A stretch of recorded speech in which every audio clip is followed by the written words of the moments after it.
আজকে রাধারানী জন্মগ্রহণ করেছে, কিন্তু মায়ের মনে শান্তি নেই। কেন জানো? কারণ রাধারানী হয়েছে বটে, কিন্তু রাধারানী হচ্ছে অন্ধ, চোখে দেখে না। তাই রাধারানী যখন চোখে দেখেন না, মায়ের বড় চিন্তা।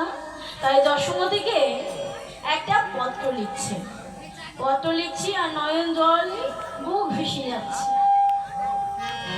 এদিকে যশোমতী কি করছে গো? যশোমতী তার গোপালকে কোলে নিয়ে কি করছে? তার সঙ্গে খেলা করছে। আর কি বলছে? ও বাবা, আমার গোপালটি আমরা হাওয়া করে দিতে পেরে গেছি গো বাবা।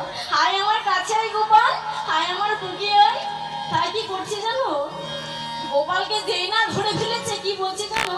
আরে বাবা, তোকে কত ঘুম পাড়াচ্ছি, তুই তবু ঘুমাবি না? দেখ দেখ দেখ, কত রাত হয়েছে, এখনো তুই যদি না ঘুমাস তাহলে আমি কখন ঘুমাবো?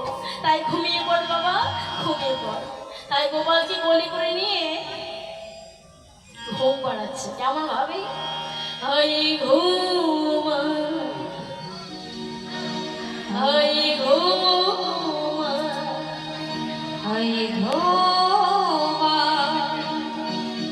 হাই ঘুমা।